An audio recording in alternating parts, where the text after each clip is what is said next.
Thanks, Gad. Thanks for inviting me. It's a great honor to be here, and Montreal is a special place for me, as you know, and as you said, that this is where I did my PhD, and this is where I was proverbially bitten by the evolutionary bug, thanks to Gad, and I think it was in his course on decision making.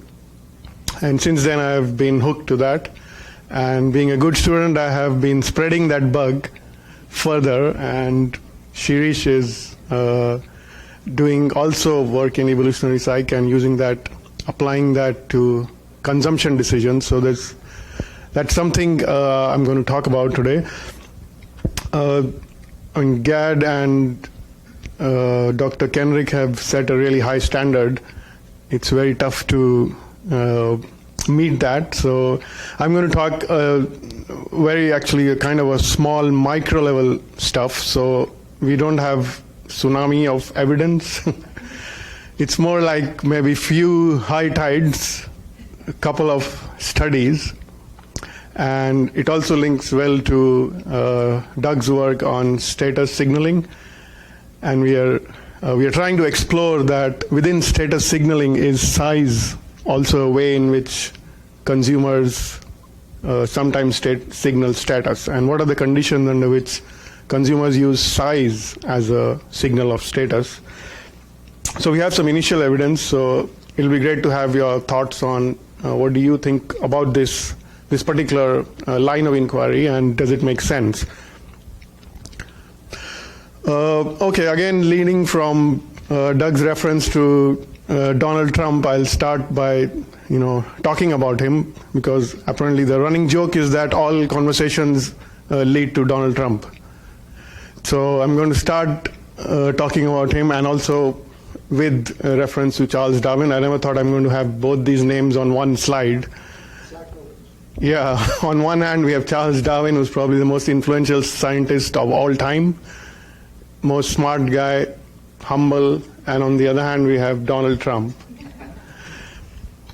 Anyway, that said, so I'm going to look at, or I'm going to just talk about something which leads to our framework, which is that could Darwin have predicted the success of Donald Trump? Or is there an evolutionary theory which could have predicted the success of Donald Trump?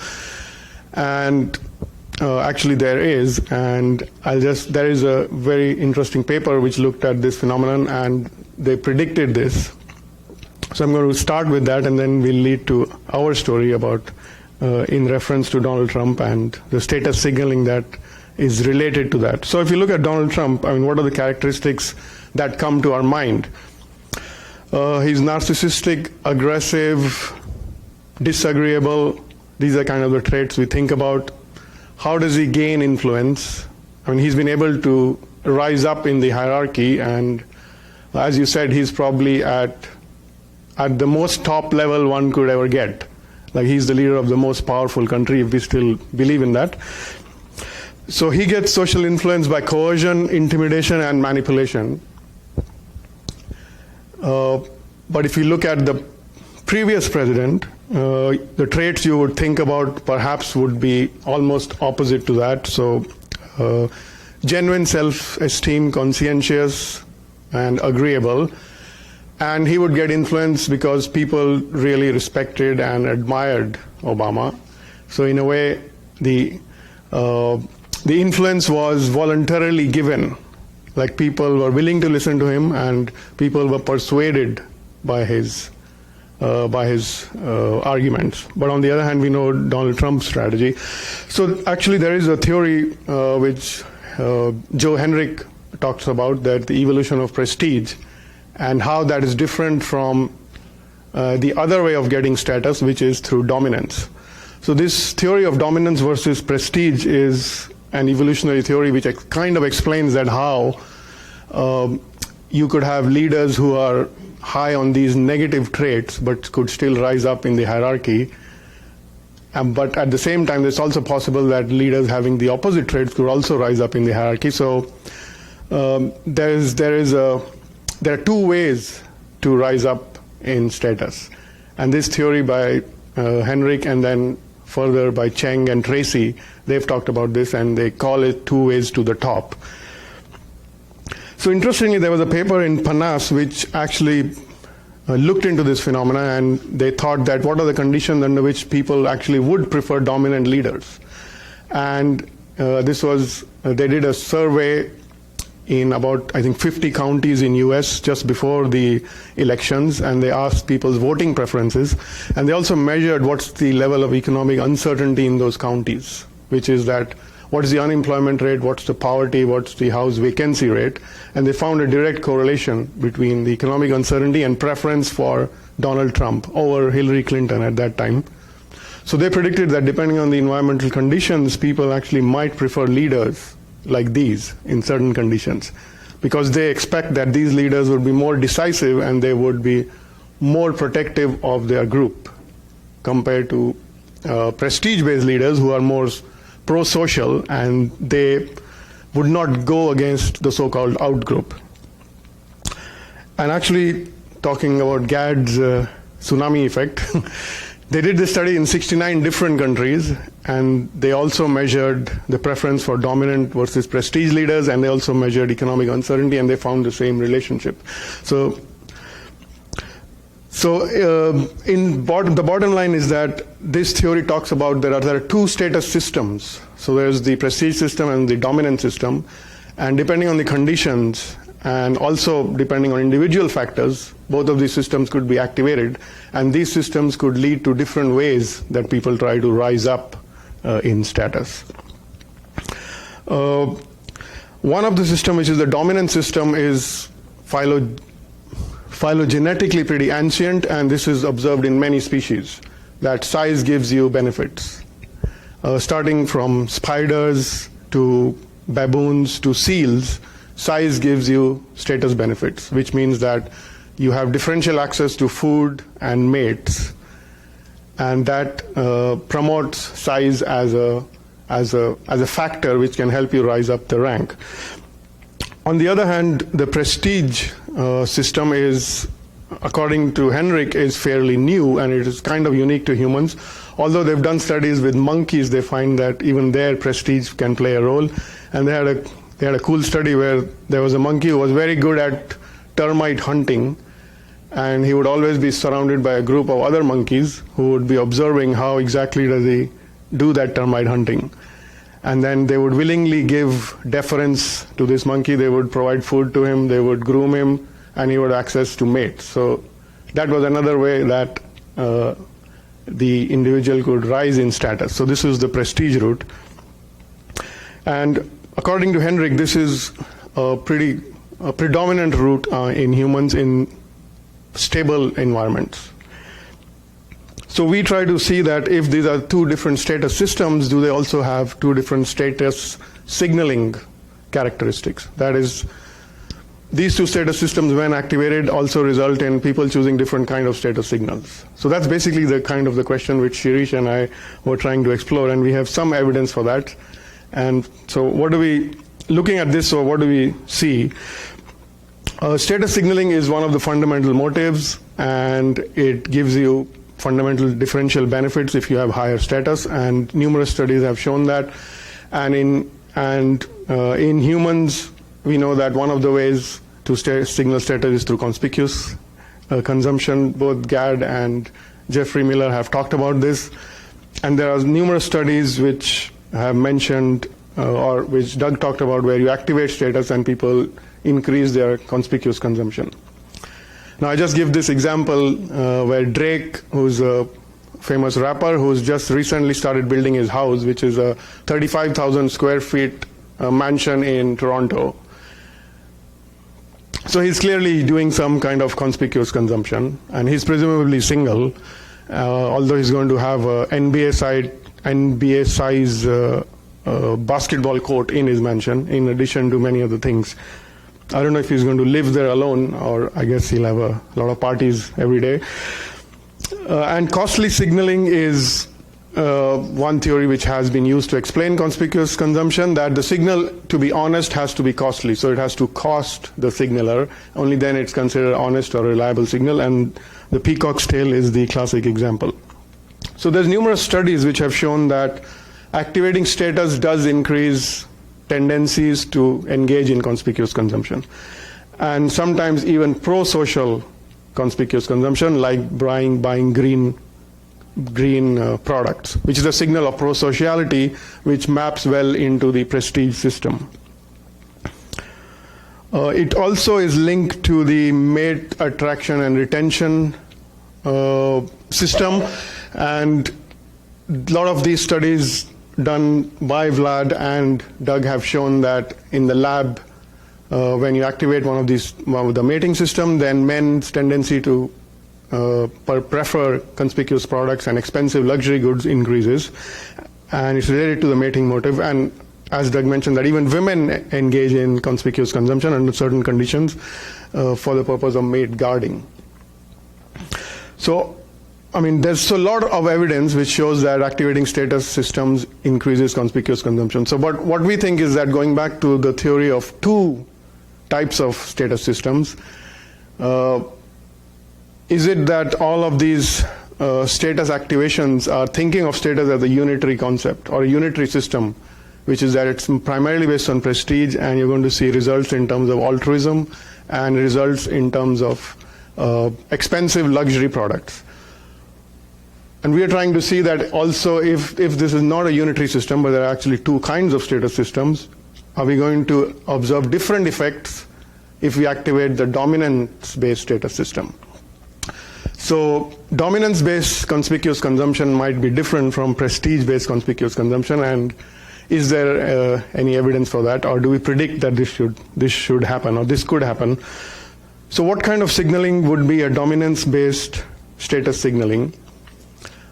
I mean, one of the strong correlates of dominance is physical size, and there's a lot of evidence that size or physical formidability, as it is called, leads to dominant behavior. And people also perceive that those who are physically bigger, which includes height or muscle mass, will tend to be more dominant and aggressive. Oh, sorry. So both height and muscularity are dimensions of physical formidability, and there is evidence that physical formidability is related to social rank, income, and number of sexual partners. But in a nice summary review article, Blaker and Wout concluded that the size dominance link is very stable, that predominantly size is associated with dominance, but the size prestige link is highly malleable, that for sometimes you find evidence that taller people are more intelligent or perceived as more intelligent and are more successful, but it is highly domain specific, that when height is associated with prestige. So going with this, we think that size dominance is strongly linked, and this could work both ways. So if the dominance system is activated, then perhaps size is a preferred signaling strategy. So that's kind of our central proposition, that if there are two status systems and if we activate the dominance-based system, then perhaps size is going to be the preferred status signaling strategy.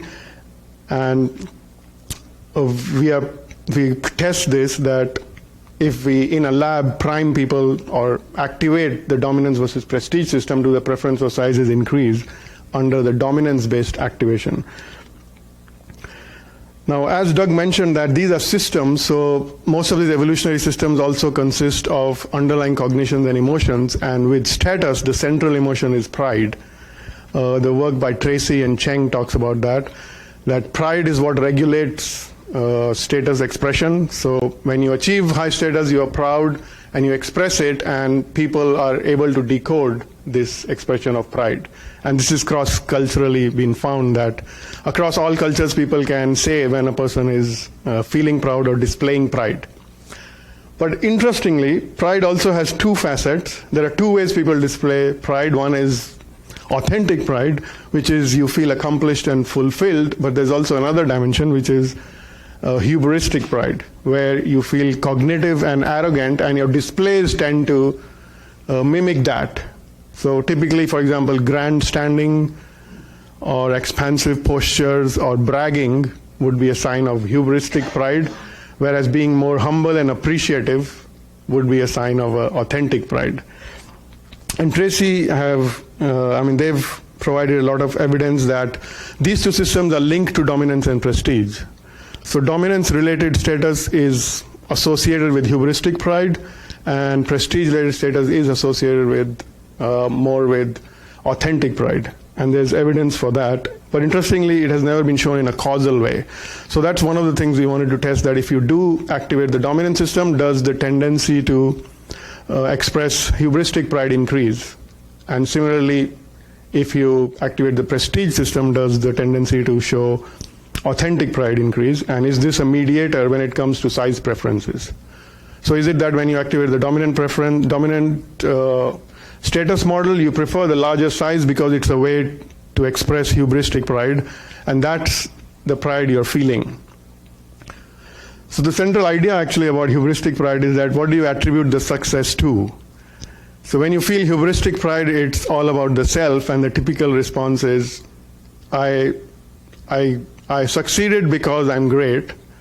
Whereas in authentic pride, the typical response is, I succeeded because I worked really hard. So there the focus is on behavior, what you did, whereas in hubristic pride, it's more about just about self, that I'm just great, I'm a perfect person. Probably Donald Trump would be falling under that category. Also, status systems, as we know, that they are they are stronger from men than women. I mean, this is based on sexual selection as well, that men care more about status because that's what is valued by women, and men also compete on status because gaining status gives them differential access to resources. So we expect that this dominance-based system is likely to be more prevalent among men, and men are likely to be more responsive to this dominance-based status activation. And there's some evidence that physical size is related to status more for men than women. And again, in several studies by Van Wout, who has found that taller men are perceived, or stronger men are perceived to be more dominant, but this doesn't happen for women, or at least they didn't find evidence for that. And also there's evidence that men are sensitive to dominance, so if they're in the presence of a more dominant person, they tend to engage in more conspicuous consumption. And Tobias, who did that recent study, was a beautiful paper.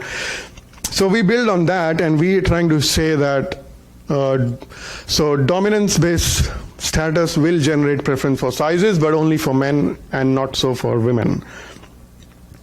And there's one contingency we also bring in, which is the environmental contingency, which comes from the paper which talks about environmental uncertainty leads to more preference for dominant leaders. So that's the kind of effect we also expect here, that if the environment is uncertain and men feel they have less control over their life, then the dominant strategy is the one that's likely to be activated, and the size signals would be even more prevalent under those conditions.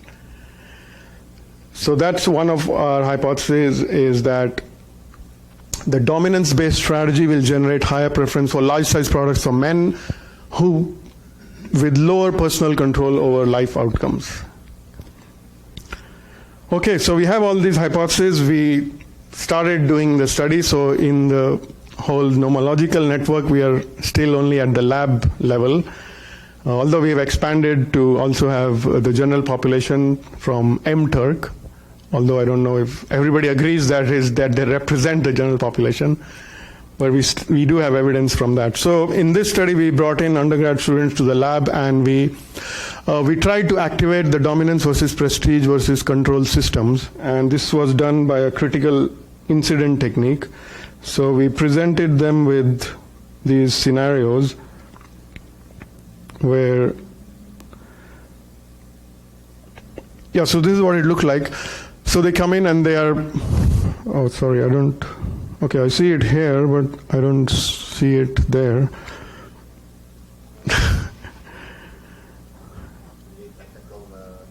I can read it out, that's fine, because so in the dominance manipulation, they are told that imagine you were with your peers and they were having divergent views on some aspect. And you were able to influence your peers by using aggressive and authoritative arguments. You behaved in a self-centered manner. You used force and intimidation. And in the end, you were able to control the group and influence them and have your way. In the prestige manipulation, it was similar, except they were told that you were with a group of peers who had divergent opinions, but you were able to influence them by using skillful and knowledgeable arguments. You behaved in an empathetic manner, and you used your expertise to generate influence. In the end, you were able to generate respect from your group members, and you were perceived as exceptional. So these were the two manipulations that we used. Okay, it seems that it is frozen, yeah.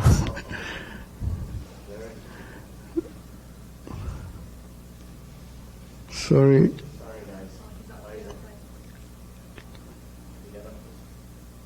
Maybe I can try again. Okay, yeah, so that's the dominance and prestige manipulation. Now I hope I can go to the other slide, or to my previous slide. No.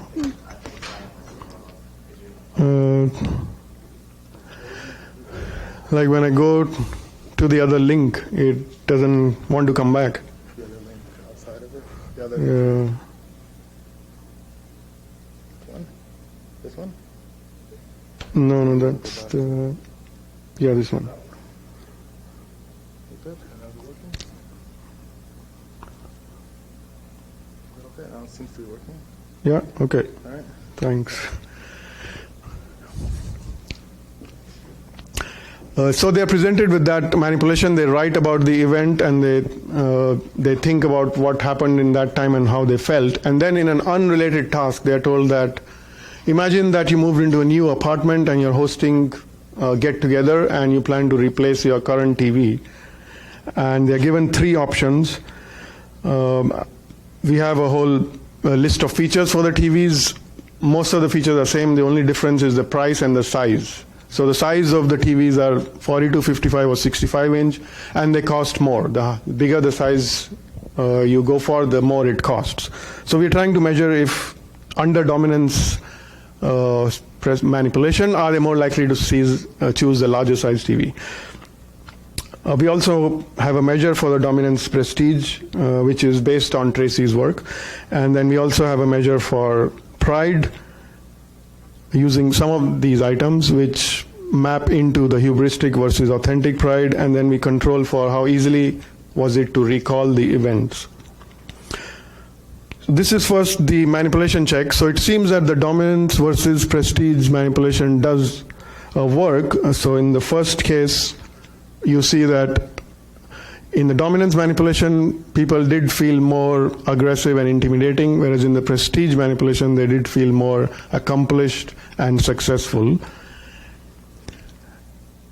And similarly, for the pride manipulation, under the dominance manipulation, they felt more hubristic pride compared to the prestige or control, and under the prestige manipulation, they felt more authentic pride. And if you look at the DV, did they choose the larger size TV? We do find evidence for that. So this is the overall size preference. And under the dominance condition, about 24% chose the large size, whereas under prestige and control condition, that was significantly smaller, 8% and 10%. And this was observed more for men as compared to women. So men showed a highly significant increase in choice for the larger size under dominance conditions, whereas women did not show that effect. We did a mediation test with pride, and that was significant at 90% level, so we did find that it was a moderated mediation. Hubristic pride was generated more in dominance compared to prestige, and then depending on the gender, that translated into product size only for men and not so for women. So that's kind of the first evidence we have found that if we are able to activate the dominance versus prestige system, it does increase the preference for the large size. Now we wanted to test this with an alternate stimulus which has been used also, which is the brand size, the logo size.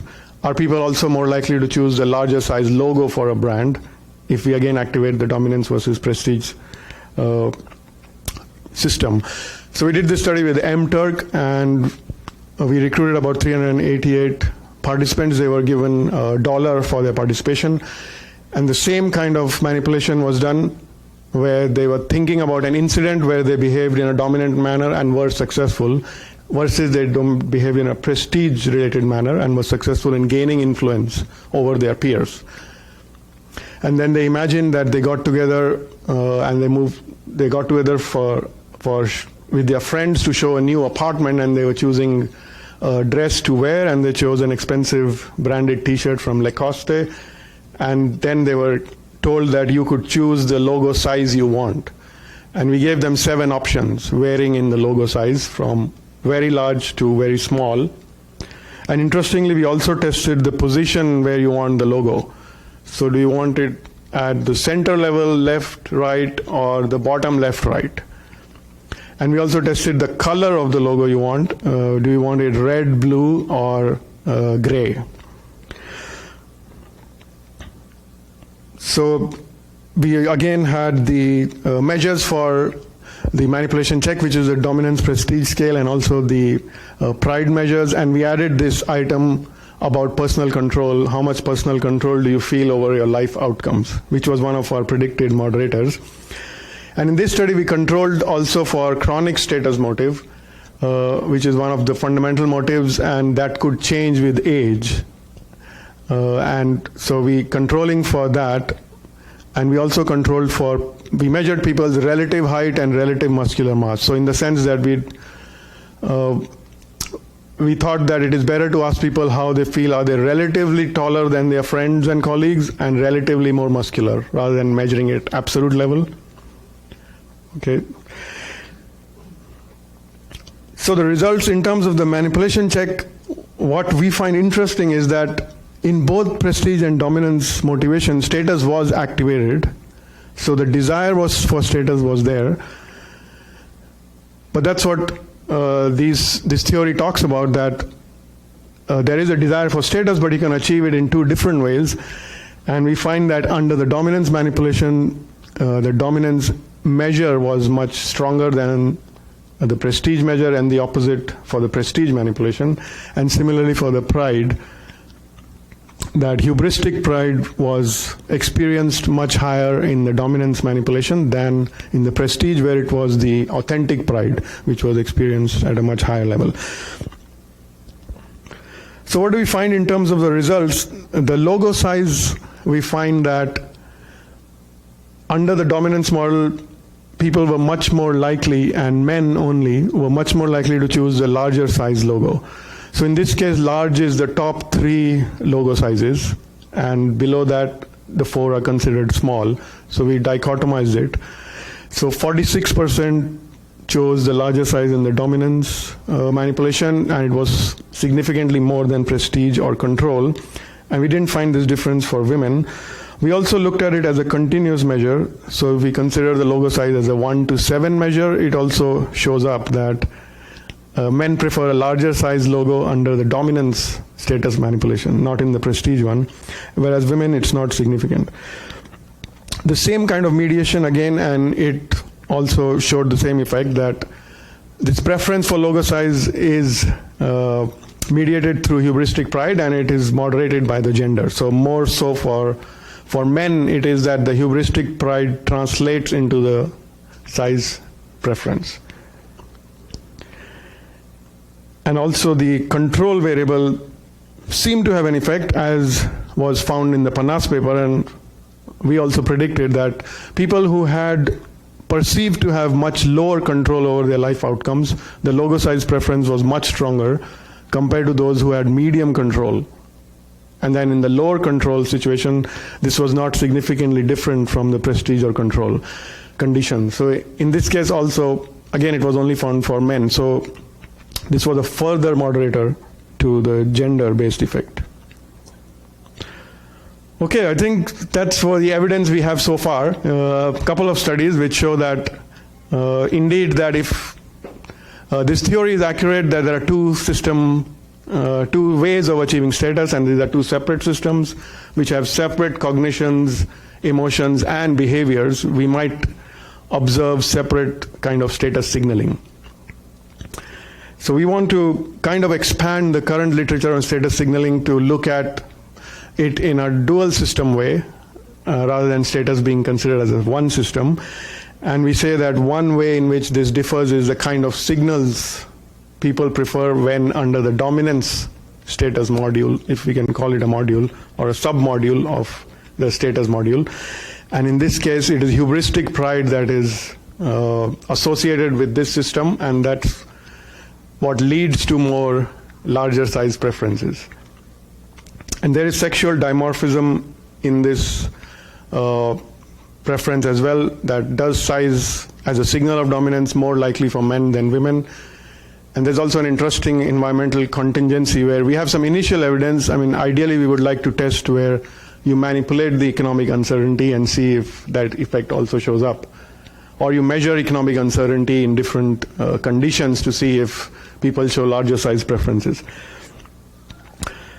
So overall, we are trying to suggest that perhaps the brand and product size is a form of a dominance-based status signal. And there is, to size, there might also be a status value to it, apart from other aspects of why people choose size. And this may occur under conditions where it is the dominant strategy for status that people either prefer, or it is activated because of the conditions. I think that's where we are so far, and we would really like to hear your feedback on what do you think, whether this story makes sense, and whether indeed that we can find that dominance-based signaling is different from prestige-based signaling. Thank you.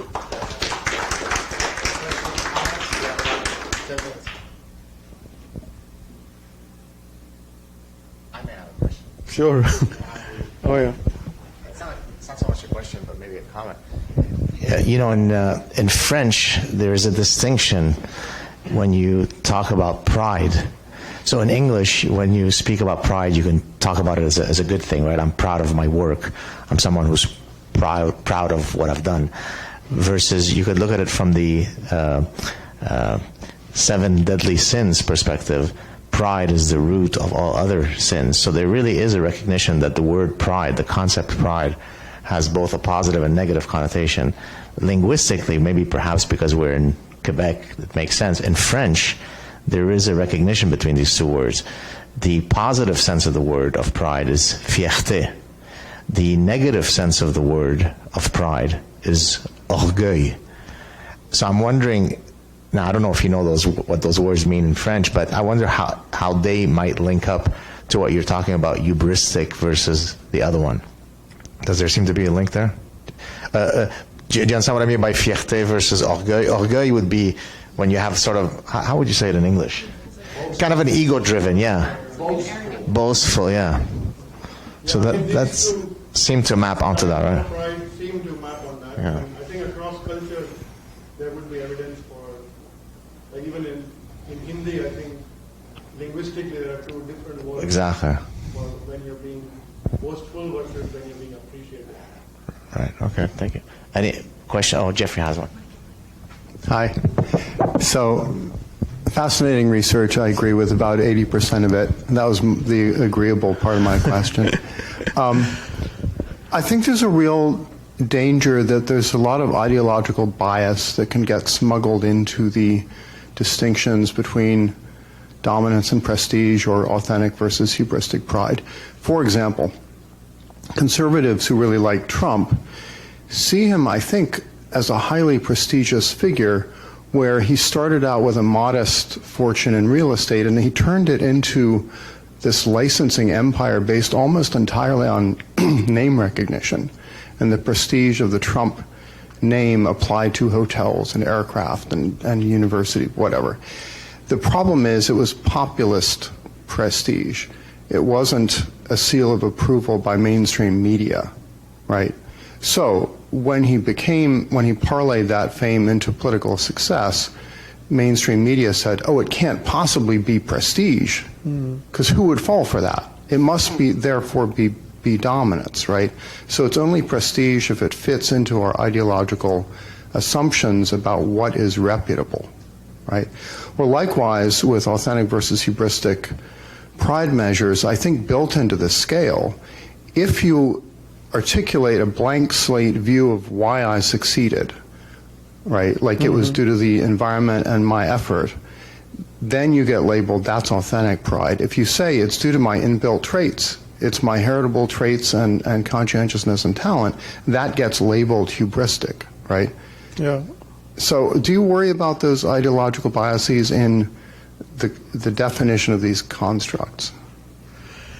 Yeah, I mean, that's a great question, and I think those who do research in prestige and also pride, like Tracy and Joe Henrich, they do mention that prestige is kind of very difficult to absolutely define, whereas dominance is easy to absolutely define because there are physical markers of it, whereas prestige lacks physical markers. So depending on who you ask and on the context, like they mentioned that even a dominant person could be considered prestigious if it's for that specific context. Like they talk about warriors who are highly muscular but also highly skilled in using certain kind of weapon or highly skilled in warfare.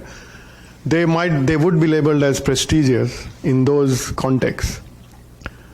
But in a context where that's not at play, then they might get labeled dominance just because of their physical size. So I guess indeed it is a part of that, like how do you distinguish between them? But I guess one way to look at it is that the kind of deference you get from your followers. I mean, this is what leadership research would say, that you have to look at, are the followers fearful of you and that's why they are complying, or are the followers really liking you and they value what you have to say. So there is some difference in the types of the followership that you get. Why do you have a followership? Is it because you're intimidating and aggressive and followers don't want to do anything against you? And there's also some research which shows that followers of dominant leaders tend to keep their eyes lower and they don't look into the eyes of the dominant leader. Whereas for prestige, it's the opposite. They are very willing to be closer to them and they look in their eyes straight. So there's some kind of that kind of research which can tease it apart, but otherwise, subjectively speaking, it is difficult to tease apart. If you ask a population which follows Trump, they might be able to come up with a way to say that actually he's pretty prestigious. Like they might say he's very good at negotiations, so he can do very good trade deals for America. Or he was very good real estate agent, so in that, or a very, very good real estate person, so he was very prestigious in that particular context. So I think that, yeah, that's interesting. I don't think I have a firm answer on that. Hi, my name is Tobias, and I have some questions as well. Thank you, by the way, for a very interesting presentation.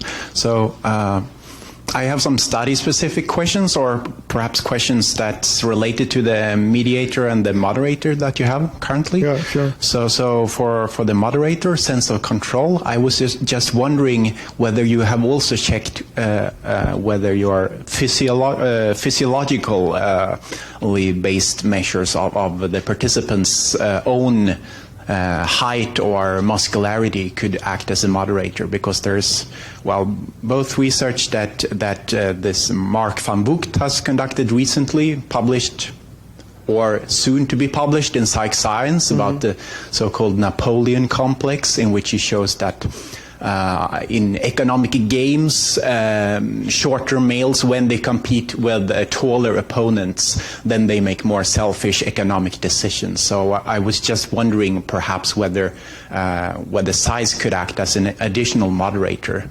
And then I also have some questions related to what you mentioned about, I think it was the second study, the logo size study, where you said that you also checked for the specific color that participants chose and the specific placement of the logo.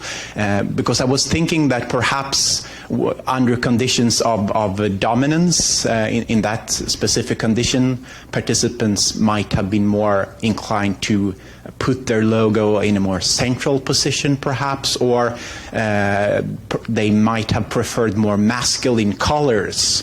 I don't know whether you have checked that, but it could be worth looking deeper into those. Yeah, I mean, we had exactly same thoughts. Like, firstly, does relative height or relative muscle mass, could that act as a moderator? But we didn't, in the data, we don't find evidence for that. And also, actually, we don't know why is that the relative height not act as a moderator. So in the sense that if you're relatively less muscular, are you going to use the size signal as a compensation? Like, there is this whole paradigm of compensatory consumption, which Galinsky also talks about, that under low power conditions, you would prefer larger sizes. But we are differentiating from that because we are not putting them in a low power or status loss condition. We are putting them in a status achievement condition. So we are trying to map that in that condition, what kind of signals map onto you. So in that sense, we are saying that we are not testing the effect of status loss and how you compensate. We're just testing whether you use one strategy for status and then what kind of signals map into that, if you want to signal that status. Yeah, and then perhaps the final question related to the hubristic pride, how you measured it, because I was thinking that perhaps some of the items that you gave as examples could also be linked as some kind of desire to display status. So I don't know your thoughts about that, but... Yeah, I mean, that's part of it, in the sense that some of the measures are like, for example, arrogance, conceited, how much arrogant or conceited you felt in that situation. And that does lead to preference for more dominance-based signaling, like having more grandstanding and expansive postures. So that has been shown. So related to that, we are also saying that similarly that could affect size preferences. But talking about color, actually, we also thought that red, there's some evidence that red is a sign of dominance. And there was one really nice, interesting study, I think in animal behavior, where they found that